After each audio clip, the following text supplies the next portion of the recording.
I'm Della Crews. Thank you very much for joining us. In our first segment, we're putting the spotlight on Pink for Africa.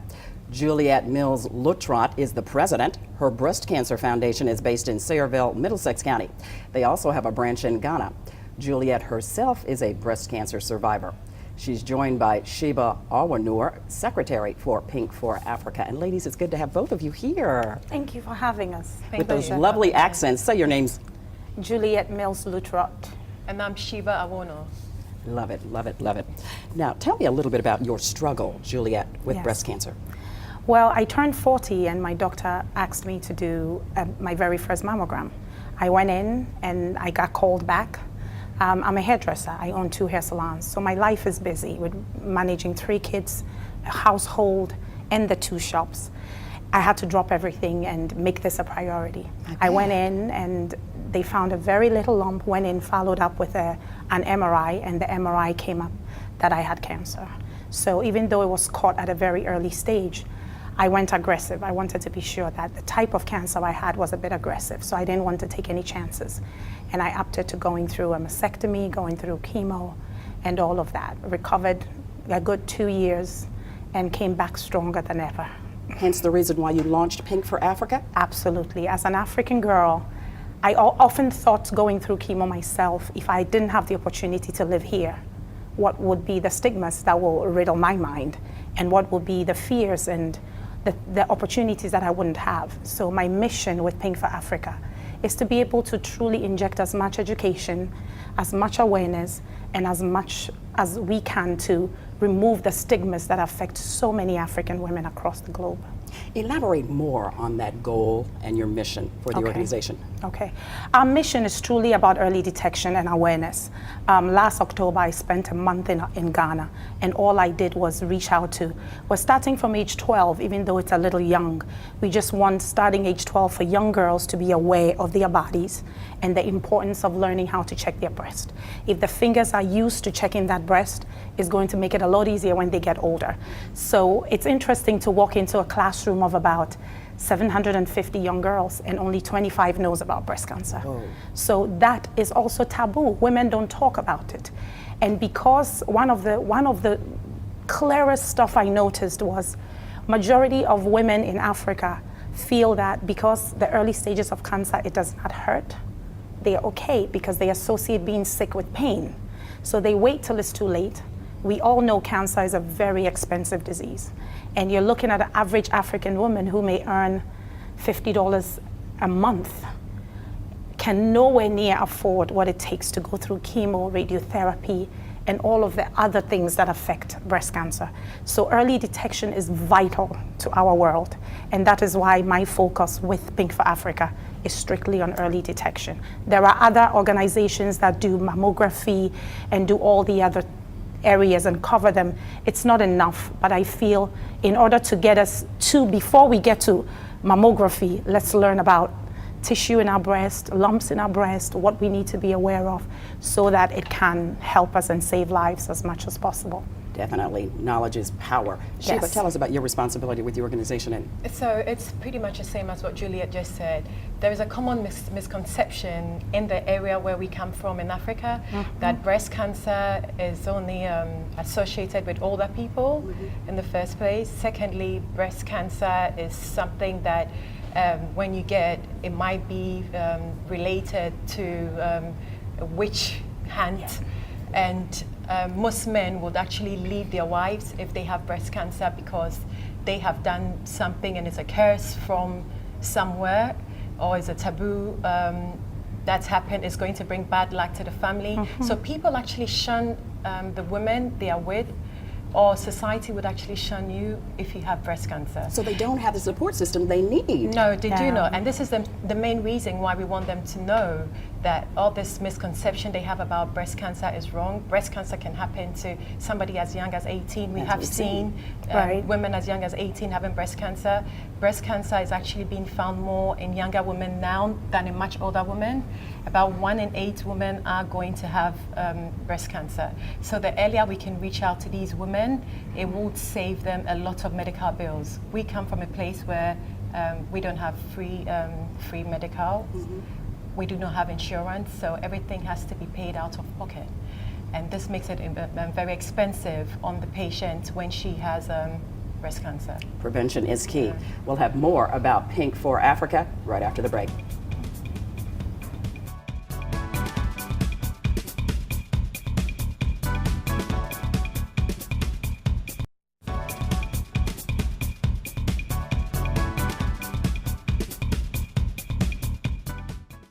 We are back with more about Pink for Africa, based in Sayreville, Middlesex County. Juliette Mills-Lutterodt is president. Sheba Awoonor is secretary. Ladies, you all work extensively with African women here in America. Yes, we do. Tell us about that. Yes, we do. We actually give a lot of support to African women who have been recently diagnosed. We pretty much give support to any woman who would approach us that she has been diagnosed.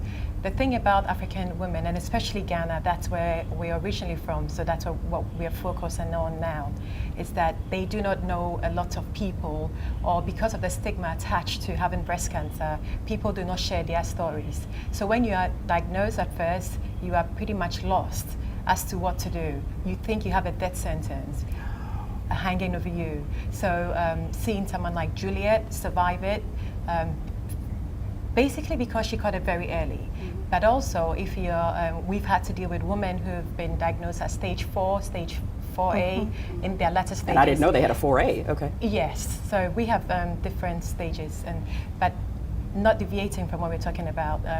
Juliette supports women like that, shares her stories with them, and just so they know that they can actually survive this, they can live through Right. breast And cancer. also, women open their hearts out to you too. Absolutely, and I'm truly humbled and grateful for it, because I remember last year when I was in Ghana in October, a woman heard me over the phone, over the radio. I was doing an interview on the radio, and she reached out to me. My cell number was given out, and right away, immediately when the segment ended, she called me. And this young lady, since last year, have since been able to have a full mastectomy. She was 27 years old. Her mother told her, if you cut your breast off, I don't want you to be my child anymore, because how are you going to find a husband? What? She's coming from a place where men do not. We are not defined by the breast. Well, I'm sorry. unfortunately, you and I we know are, that. You don't need that man. But majority of women in Africa really feel very defined by those breasts, and we need to change that. We need to change those stigmas. And she listened to me, and she came. She's had a full mastectomy.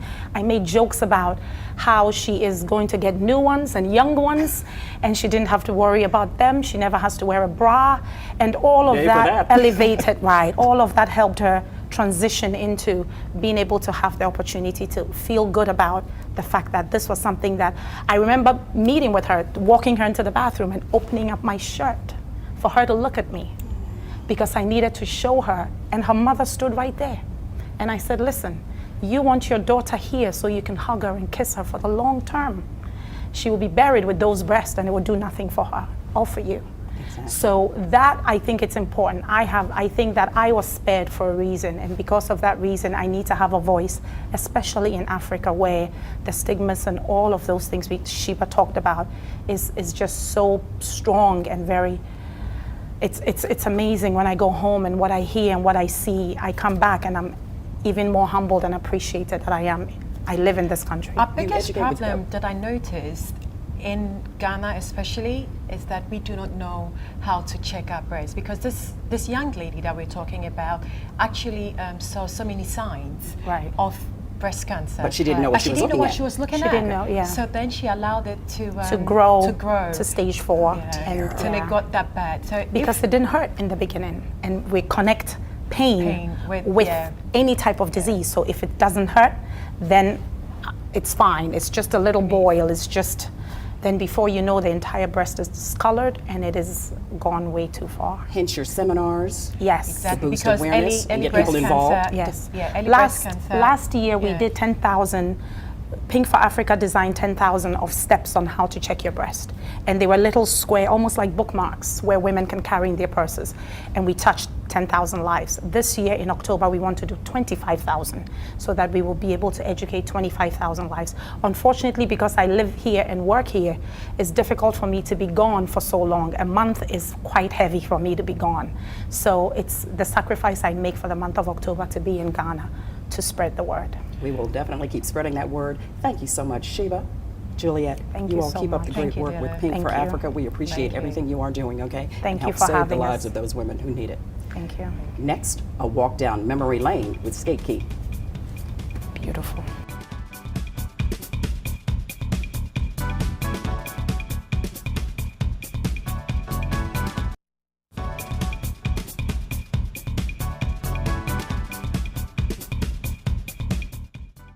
I'm Della Crews. Did you roller skate on metal skates that needed a skate key? Jennifer Renew of Wayne, Passaic County penned a book by that same name. She's also a retired New Jersey full-time teacher. Hi, my name is Jennifer Renew, and I'm the author of Skate Key.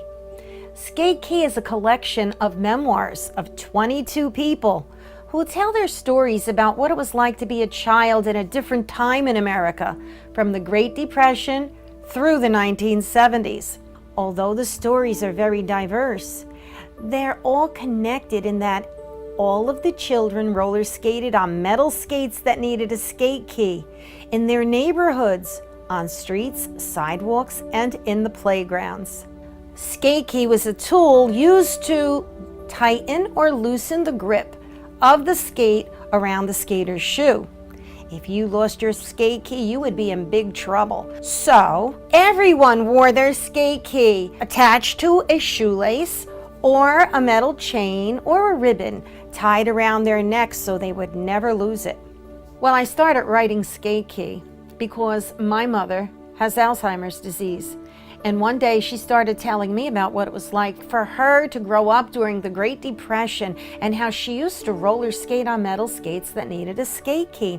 So I grabbed a piece of scrap paper and I began to write everything she was telling me because I wanted to save her story, knowing that she would soon not remember anything. I went home and I sat at my computer and I began to type everything that I wrote, and I saved her story. And the next thing you know, my aunt, who also grew up during the Great Depression, said, I roller skated too. So I wrote her story to save for the family as well. And then I began to think, wait a minute, I roller skated too, but during the 1950s. I'm a baby boomer. So I took my story and wrote that as well. And as I was telling my friends, the next thing you know, they all began to tell me about their stories and what it was like for them to be children growing up in America at a different time than today. I am an educator, and I have been for well over 30 years. Teachers are bringing Skate Key into the classroom. Skate Key is a great tool to promote research and to inspire children to want to know more about what it was like to be a child at a different time in America. Isn't that a beautiful story? This year's Skate Key was introduced in the classrooms of the Garfield Public Schools and in school number 7 in Patterson. Jennifer is here in our studios with Nick Van Cherry, principal of Patterson School number 7. And it's good to have both of you here. Thank you for having us. Where do the stories in Skate Key take place? Well, in New Jersey, they're in Patterson, Garfield, Bloomfield, Clifton, Passaic, Newark, and Hackensack. And then in New York, in Rhode Island, and Washington, D.C. Who would be most interested in reading Skate Key? Well, I've done book signings and readings for seniors groups and women's clubs, and they begin to reminisce and think about what life was like for them when they were children and the fun games that they played like hopscotch and stickball, and they begin to laugh and they have a really good time reminiscing. Teachers are also very interested in Skate Key.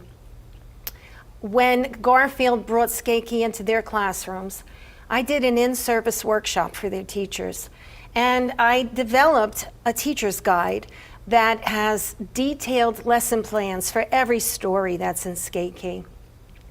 I then brought with me some of the people who are featured in Skate Key also into the Patterson Public Schools, and their children interviewed us with questions like, how did you stop when you were roller skating? We did. We did. We fell or we plowed into a wall or something. And then another question was, do you mean you really had to get up and turn the knobs of your television to change the channels. They're calling us dinosaurs now. So teachers found that Skate Key was really very good because it lit a spark into the children and they wanted to know more about what life was like in a time different from today. I bet they were fascinated. Oh, they have a great time with it.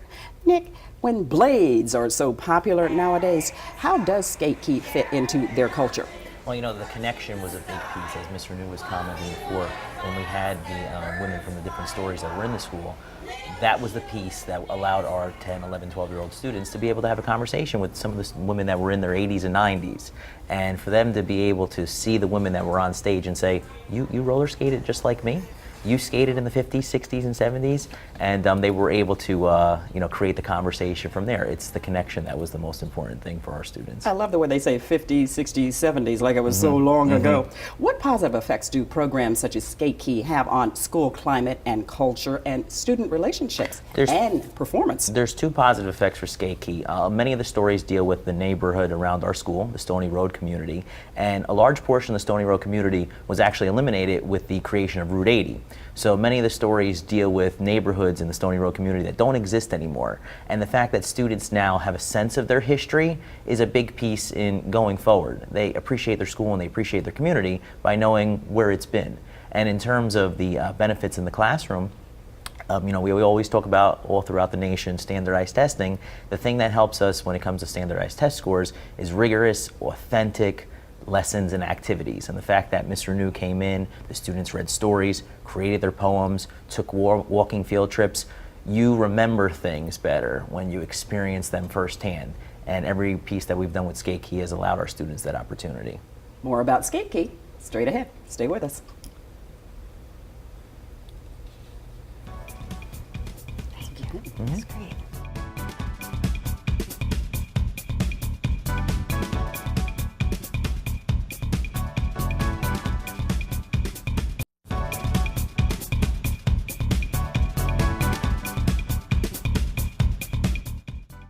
We are back with educator author Jennifer Renew and Nick Van Cherry, principal of Patterson School Number 7. I want you to see these lovely props that we have here on our table. Take a look at this. We have the book Skate Key. We also have the metal roller skates with the Skate Key balloons. We also have the chocolate roller skate. Jennifer, who gave you this? Well, they make these chocolate roller skates, a very, very delicious chocolate, homemade chocolate at Bromelo's Chocolates in Woodland Park. It's beautiful, and I bet it's really, really sweet too. Our receptionist, Geneva Averett, she's going to love that. Ah, delicious. Tell me all about your commitment to education. Well, I began teaching in 1968. I taught elementary grades, high school physics. I was the science supervisor in Elmwood Park before becoming an adjunct professor at Montclair State. In coming into the schools, going into school number 7 in Patterson, I did a lesson on personification. There is a poem in Skate Key called Garrett Mountain. On the cover of Skate Key, there's a quote that my mother gave to me. Things just ain't like they used to be. And ain't that the truth? Excuse the grammar. Well, what I did was analyze the poem for the students and giving them